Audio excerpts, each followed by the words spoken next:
ठीक। Okay, I think the recording. Thanks a lot for doing this, sir. Hi, this is Ron, and this is the second episode of the podcast, The Story of Our Lives. And today I'm with Mr. Satanshu Singh. Satanshu, sir, better than I say something about you, I want you to tell people who you are, because like आप अपने आप को better define कर सकते हो मेरे से, बहुत बहुत better. Uh, Hi guys, I'm Satyanshu Singh. I'm a filmmaker and a screenwriter and a professor of cinema. I teach cinema and मेरी फिल्म चिंटू का बर्थडे लास्ट ईयर रिलीज हुई थी, आप में से कुछ लोगों ने देखी होगी। उसके अलावा उड़ान फिल्म में मैंने कविताएं लिखी थी और छोटे मोटे काम और हम लोग कर रहे हैं। होपफुली धीरे धीरे आप लोगों के सामने आएगा, but that's who I am. Actually, you're way much more than that. जो आपने कहा कि मतलब लाइक जो कन्वर्सेशन में आपके पास आपके साथ हुई है, मैंने देखा है हर कन्वर्सेशन जो मेरे आपके साथ होती है, it's like a life story, it's like a lecture, but it's not a lecture कि आपको लगे ना। दो टाइप के लेक्चर होते हैं। एक तो लेक्चर होता है जो हमारे पेरेंट्स हमें देते हैं, जैसे हमने कुछ गड़बड़ कर दी तो एक लेक्चर सुनने को मिलता है, एक वो लेक्चर। और एक लेक्चर होता है जो आप चाहते हो कि यार कोई आदमी मुझे आके कुछ कहे, मुझे बताए। क्योंकि मैंने बहुत लोग ऐसे देखे हैं जो अपनी पूरी लाइफ में घूमते रहते हैं इस सर्च में कि यार कोई ऐसा मिल जाए मुझे जो बता सके कि मैं क्या करूं। And whenever I had a conversation with you, it has been that type of a conversation where you have been able to like tell me कि यार देखो ये सच्चाई है, तुम यहाँ स्टैंड करते हो और ऐसे होगे। And this is something this I found very interesting. So I want you to like, do you know, I'm sure you know this about yourself, but when did you like find out this about yourself कि हाँ यार ये मैं कर सकता हूँ, like I can talk, because talking to people is really difficult. So आपको कैसे पता चला कि हाँ यार मैं लोगों से बात कर सकता हूँ? यार मुझे लगता है कि what you just said is true because उसका दो कंपोनेंट है। पहला कंपोनेंट है कि यू सेड ना कि हम लोग ढूंढते रहते हैं कि कोई मिल जाए जो हमें कुछ बता दे। तो मैं भी वैसा ही हूँ, मैं भी हमेशा से बचपन से मैं वैसा ही हूँ। फर्क बस इतना है कि मैंने अपने आप को हमेशा इमोशनली और इंटेलेक्चुअली थोड़ा सा ए सोशल रखा है। मैंने मतलब मैं अकेला रहना ज्यादा पसंद करता हूँ।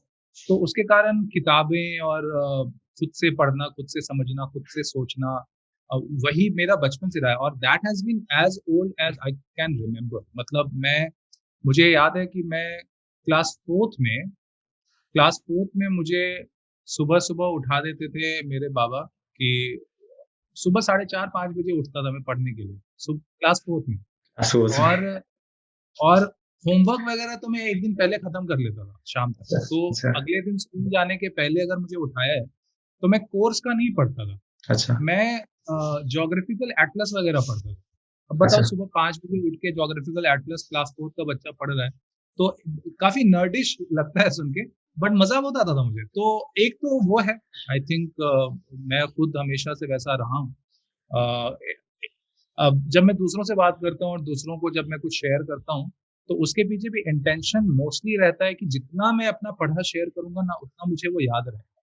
तो मैं जो आज भी पढ़ता रहता हूँ मैं उसको अगले ही लेक्चर में इनकॉर्पोरेट कर लेता हूँ, because then you remember it, वरना भूल जाएंगे। तो मेन रीजन वो है। लेकिन बचपन में मैं थोड़ा शाय किस्म का था, ए सोशल में हमेशा से रहा हूँ।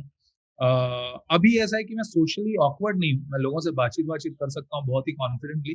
पसंद नहीं करता मैं मोस्टली अकेला रहना। तो आई थिंक अराउंड क्लास 8-9 तक जाते जाते ये हो गया था, +2 तक जाते जाते ये और स्ट्रांग हो गया था, कॉलेज में ये और भी बढ़ गया। तो कॉलेज तक ऐसा होने लगा था कि किसी फ्रेंड को कोई प्रॉब्लम है तो मेरे से आके शेयर करता था, मैं उससे बात करता था, ये सब चालू हो गया था। So it has been many years of practice now actually. आपने कहा ना आप अकेला रहना पसंद करते हो। आई डोंट थिंक आप अकेला रहना पसंद करते हो, आप अपने साथ रहना पसंद करते हो। डिफरेंस है। अकेलापन ना इंसान को ऐसे परेशान करता है। अकेलेपन में अगर आप एक कमरे में बैठे हो, उस कमरे में सब कुछ है, तो भी अकेलापन आपको अंदर से खाएगा। अपने साथ आप कभी अकेले नहीं होते। मैं एक सेकंड देख लूंगा, जरा मेरी कैट को बाहर जाना है, वो थोड़ा इधर आओ। हाँ, तो दूसरे रूम में मेरे भैया आ गए थे और उसको उनके पास जाना था। अच्छा, हाँ, तो अच्छा, आपकी स्टोरी आई थिंक आपके तो सभी स्टूडेंट्स को आई बिलीव पता होगी। क्योंकि आपकी स्टोरी बहुत फैसिनेटिंग है, क्योंकि जो स्टेप आपने लिए आपके खुद के उसमें भी और इन जनरल लाइफ के उसमें भी बहुत ज्यादा मुश्किल था, क्योंकि जो कॉलेज आपने छोड़ा वो ऐसा कोई छोटा मोटा कॉलेज था नहीं कि आप कुछ ऐसे बीटेक करके आपने छोड़ दिया। उसके बाद टेक्निकली आपकी लाइफ सेट थी, आपको पता है लाइफ सेट है, उसके बावजूद जो आपने टर्न्स लिए, आप मुझे tell us something about that. And I have not mentioned the name of your college because I want you to tell people why that happened. And another thing I want you to mention is, if you want to, this movie that played a huge factor in it, and tell the people why that movie played the huge factor in it, because people don't understand that एक अगर लोगों के मन में feelings होती है, पर एक कैटलिस्ट चाहिए होता है, वो आई बिलीव वो मूवी आपके लिए कैटलिस्ट बनी। तो लाइक वो बताइए। या आई एम अज्यूमिंग कि मैं जिस मूवी के तुम जिस मूवी की बात कर रहे हो मैं वो समझ रहा हूँ। तो देख यार, मैं बिहार से हूँ और बिहार के एक छोटे से शहर से हूँ और एक मिडिल क्लास परिवार से हूँ। हमारे घर पे गाड़ी तक नहीं थी और एक राजदूत बाइक था पापा का, उसी से पापा काम पे जाते थे। कभी भी कोई ऐसे कोई कमी नहीं थी, लेकिन हम बहुत अमीर भी नहीं थे कभी, बहुत लिमिटेड मीन्स और लिमिटेड एस्पिरेशंस वाले लोग थे। लेकिन पढ़ाई में बचपन से पढ़ाई का शौक था, तो एग्जाम में रिजल्ट अच्छा आ जाता था, तो लोगों के अरमान हो गए थे कि ये कुछ अच्छा करेगा। प्लस मैं घर का बड़ा लड़का, मतलब मेरे पापा भी अपने बड़े बड़े भाई हैं और मैं भी उनका बड़ा बेटा, तो वो और ज्यादा प्रेशर आ जाता है। हाँ, समझ सकता हूँ। तो वही है, क्लास 7th 8th तक जाते जाते होने ही लगता है कि क्या करना है लाइफ में, क्या बनना है। तो उस वक्त तो ज्यादा समझ में आता नहीं था। एक तो छोटे शहर में, प्लस मैं 90s की बात कर रहा हूँ, उस वक्त तो दुनिया भी बहुत छोटी थी, हम लोग इतना ज्यादा पता ही नहीं था, आउटलेट्स नहीं थे, दुनिया जाने थे, मीडियम नहीं थे ज्यादा। तो देखा जाए तो 2-3 ही ऑप्शन दिखते थे आंखों के सामने, डॉक्टर, इंजीनियर, आईएएस ऑफिसर। और आईएएस ऑफिसर पे लोगों का बड़ा था, मेरे पापा वगैरह का बड़ा था कि आईएएस ऑफिसर बनेगा। मुझे तो बचपन से कभी भी वो चीज़ बहुत ज़्यादा फैसिनेटिंग लगी नहीं मुझे। और अब मेरी समझ में आता है क्यों नहीं लगी। I can't work with bosses sitting on my head. दूसरी चीज़ कि अब डॉक्टर और इंजीनियर में मेरा धीरे धीरे बायोलॉजी और लाइफ साइंसेज की तरफ इंटरेस्ट बढ़ने लग गया था। तो क्लास 8 तक जाते जाते मुझे लगने लगा था कि मैं डॉक्टर बनूंगा, और घर वाले बड़े खुश थे कि ठीक है, डॉक्टर बनना चाह रहा है, बन ही जाएगा। फिर मैंने +2 में बायोलॉजी लेकर तैयारी शुरू की, मेडिसिन की। बट बाय देन क्लास 10 तक मेरे मन में इतना आ गया था कि मैं अपनी लाइफ में एक फिल्म को बनाऊं। ये मेरे मन में आ चुका था, क्योंकि सिनेमा का फैसिनेशन भी साथ साथ चला था। तो मैंने अपनी माँ को क्लास 10th में बताया था कि मम्मी मैं एक फिल्म जरूर बनाऊंगा अपनी लाइफ में। तो मम्मी बहुत दुखी हुई थी सुनकर। उस वक्त उन्होंने नहीं बताया, उन्होंने कई साल बाद बताया। वो इसलिए दुखी हुई क्योंकि उनको पता है कि मैं ऐसे लूज टॉक नहीं कर रहा हूँ कि बस मैं हवाबाजी कर रहा हूँ कि मैं फिल्म बनाऊंगा। एक पिक्चर हम भी बनाएंगे वाला नहीं था। हाँ, हाँ, मैं बोल रहा हूँ, मतलब वो सोच के बोल रहा हूँ। तो मम्मी इसलिए दुखी हुई क्योंकि उनको लगा कि एक दिन तो इसका दिल टूटेगा, because this is an impossible dream. तो जब इसका दिल टूटेगा तो इसको बहुत बुरा लगेगा मेरे बेटे, ऐसा मम्मी को लगा। देन क्लास 10th का एग्जाम हो गया और हमने +2 में जाते ही कोचिंग वोचिंग भी शुरू कर दी थी। तो दिल्ली समर वेकेशंस में हम लोग दिल्ली चले जाते थे, वहां पर हम मेडिकल की तैयारी कर रहे थे। तो वही 2001 के समर में 15 जून को लगान रिलीज हुई।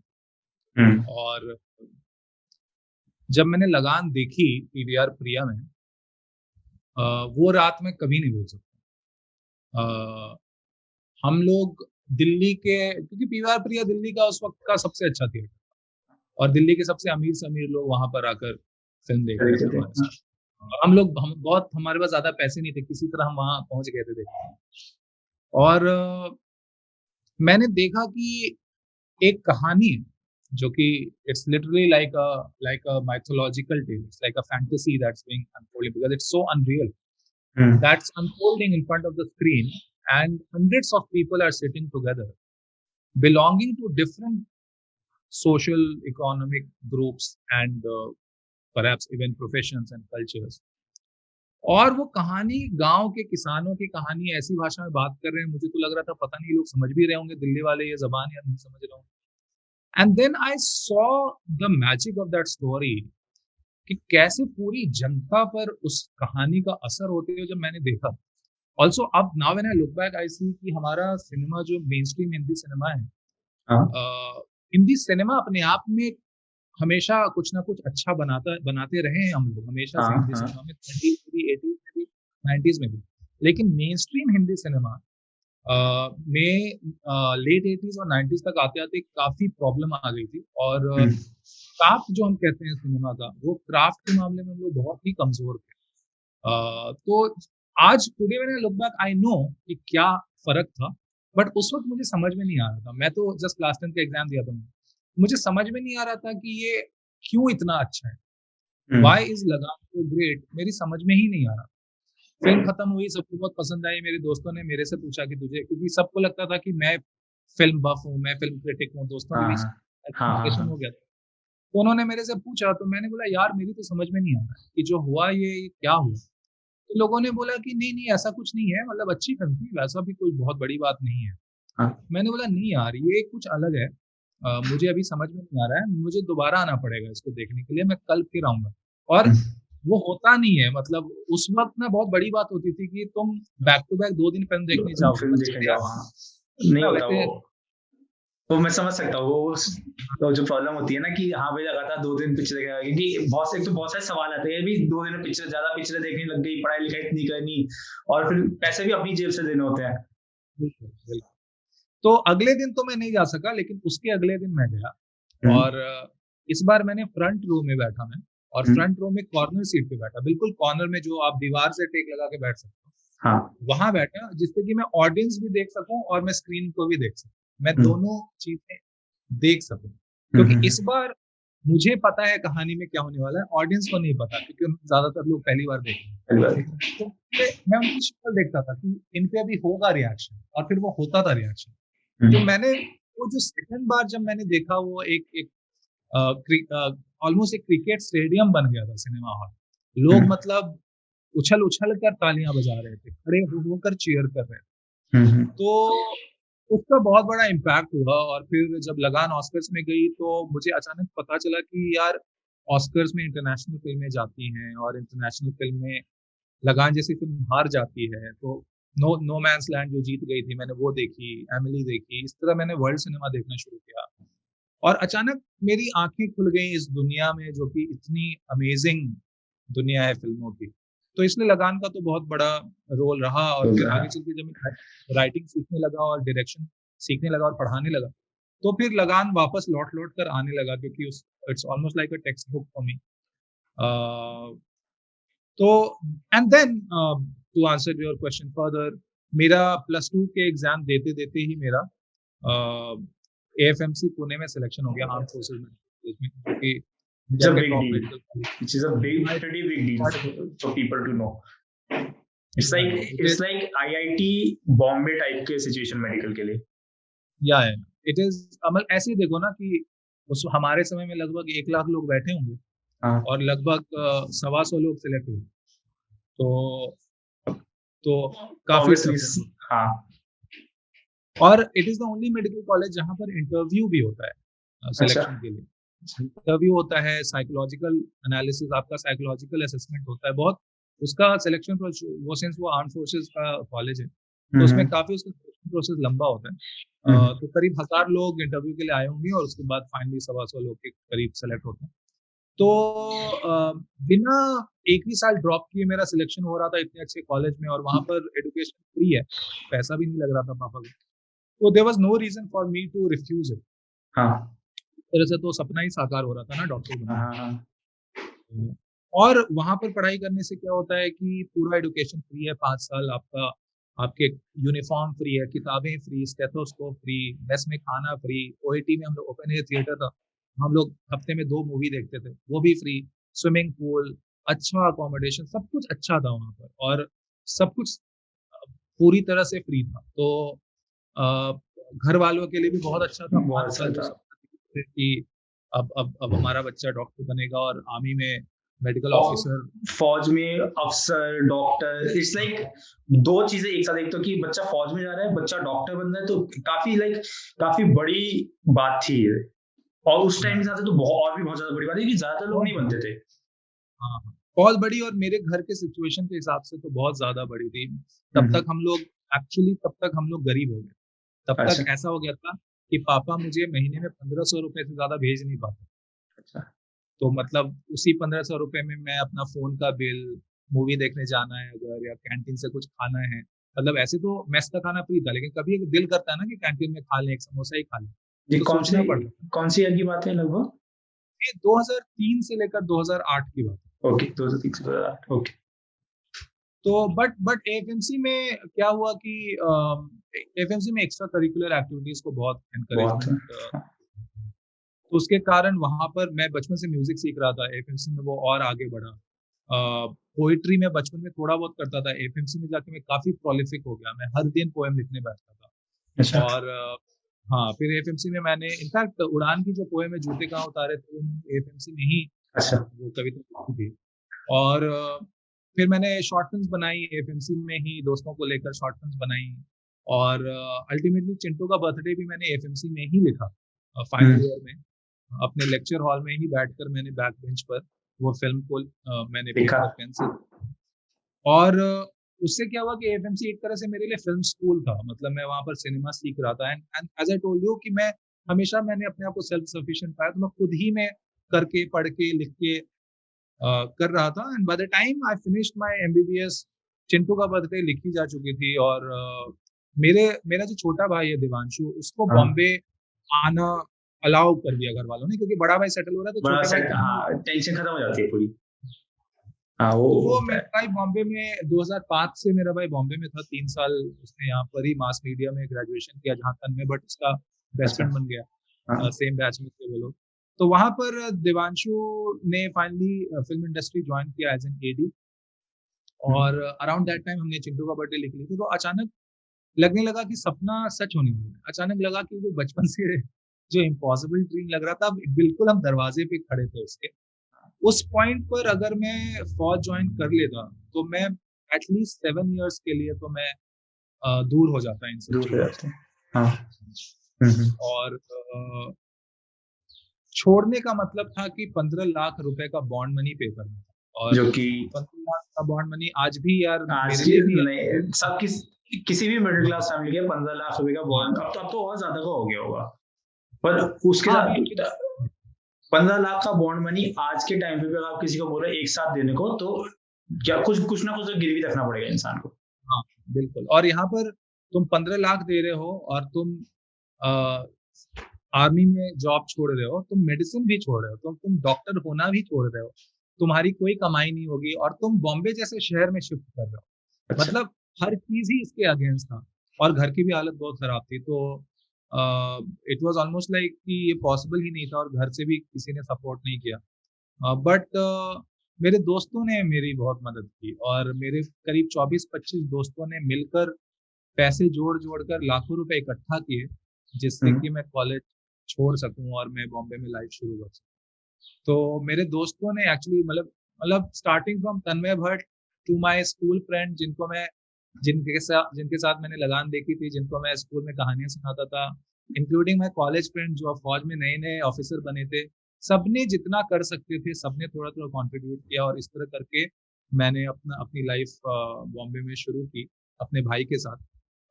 अगर अगर मेरा भाई नहीं साथ में होता तो शायद मैं नहीं कर पाता, नहीं अगर कर मैंने पाते। चिंटू का बुक नहीं लिखी होती तो शायद मैं नहीं कर पाता। But to sum it up broadly, when you said now that it's a big decision that I took, for me it was the easiest thing to do. It was not difficult because you because wanted to do it. yeah, I wanted to do it. I knew that I have something good. वो जब तक दिमाग में चीजें रहती हैं, you can't be sure. जब आप फिल्म लिख लेते हो और लोग तारीफ करने लगते हैं, तब आपको दिखने लगता है कि यार ये इसमें मेरिट है। और बैकअप प्लान्स थे, भाई का एक job already as an ad industry में था, तो हर चीज सोच समझ कर किया गया था। उस वक्त लोगों को लग रहा था पागलपन में किया जा रहा है, मगर मुझे मुझे सच में ऐसा लगता है कि लोग होते होंगे जो पागलपन में बड़े बड़े फैसले कर लेते होंगे, but that is not the recipe we can recommend to everyone. Exactly, exactly. हम लोगों के लिए, मुझे लगता है ज्यादातर लोगों के लिए सच्चाई ये है कि आप आप कॉन्फिडेंस में और कन्विक्शन पे एक्ट करो, बिल्कुल आप अपने पैशन को चेज करो, बिल्कुल करो, आप सपने देखो, बिल्कुल देखो, लेकिन उसके साथ आप कभी भी एक प्रैग्मेटिज्म को नहीं छोड़ सकते, नहीं आपको छोड़ सकता। प्रैक्टिकली ही चीजों को अप्रोच करना है।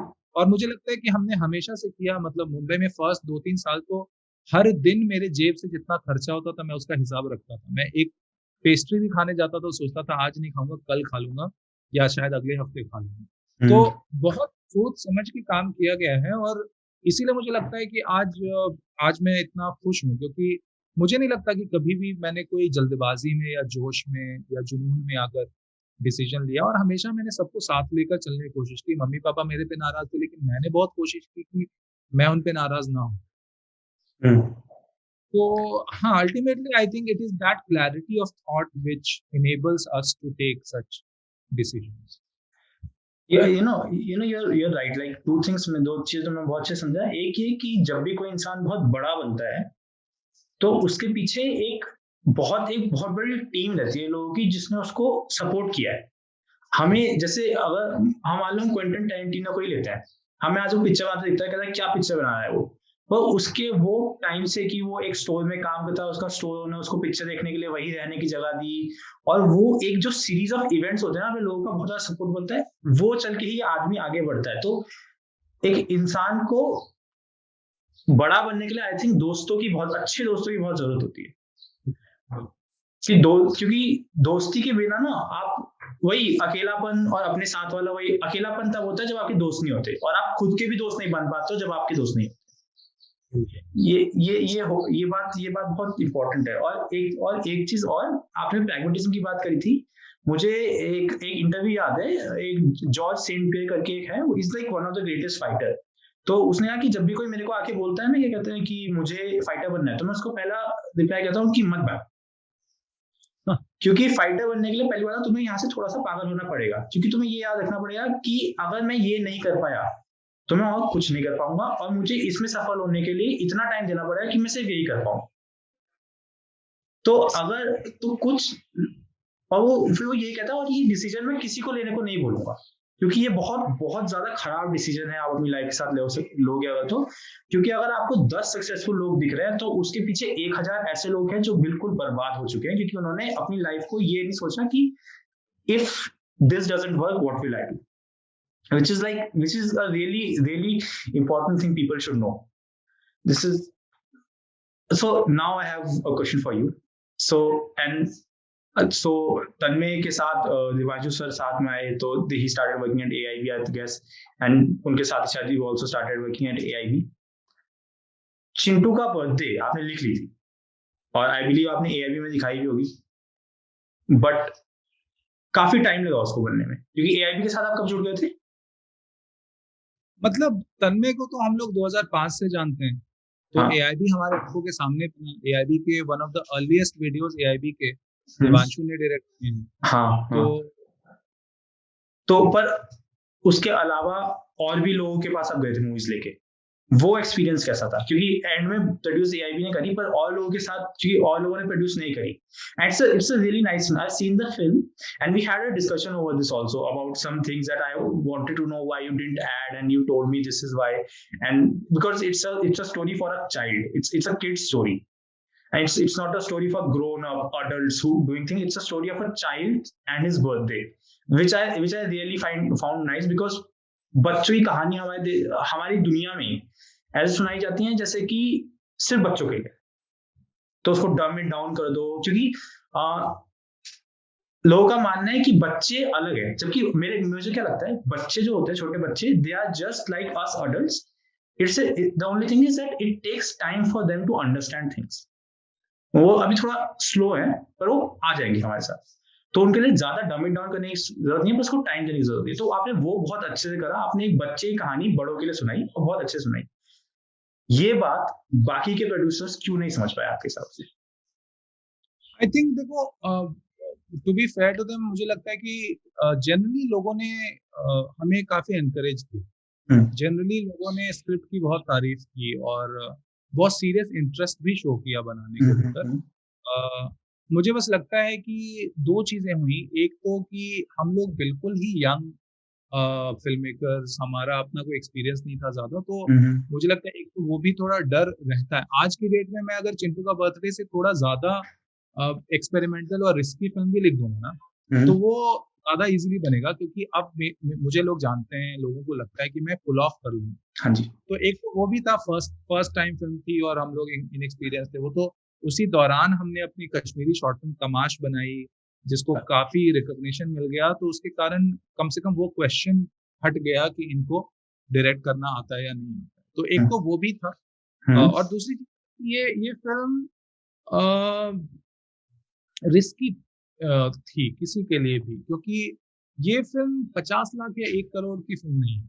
हाँ, ये फिल्म 2.5-3 करोड़ का खर्चा तो इस फिल्म में है, क्योंकि हमने फॉरेन से एक्टर्स बुलाए, हम्म, हमने कॉस्ट्यूम वगैरह भी हमने अमेरिका से मंगवाया।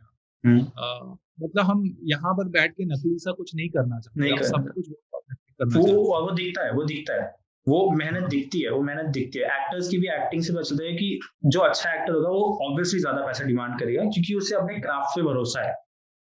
तो उस वो अगर आप सस्ती पिक्चर बनाना चाहते हैं तो आप ऐसे छोटे थिएटर एक्टर्स को उठा के, और मुंबई में जो रशियंस होते हैं एक्टर्स, उनको ला के कोई लाइन ना देके कर सकते थे।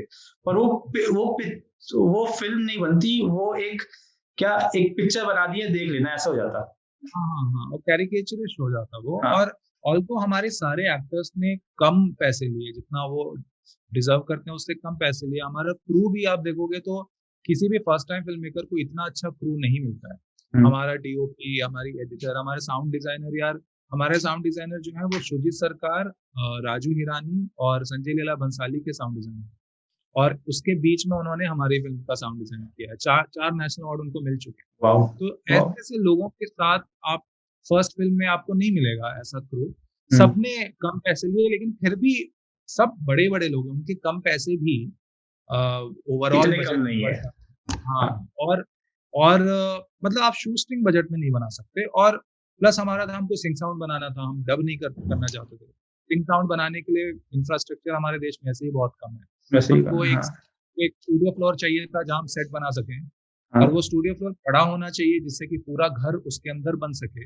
हाँ, लेकिन वो साउंड फ्रेंडली होना चाहिए, वो बिल्कुल साउंड प्रूफ होना चाहिए जिससे कि बाहर की आवाज अंदर ना आए। हाँ, और वो सस्ता भी होना चाहिए, क्योंकि हम अफोर्ड नहीं कर सकते। तो इसीलिए it was not a very very cheap film. It was cheap but it was not shoe string.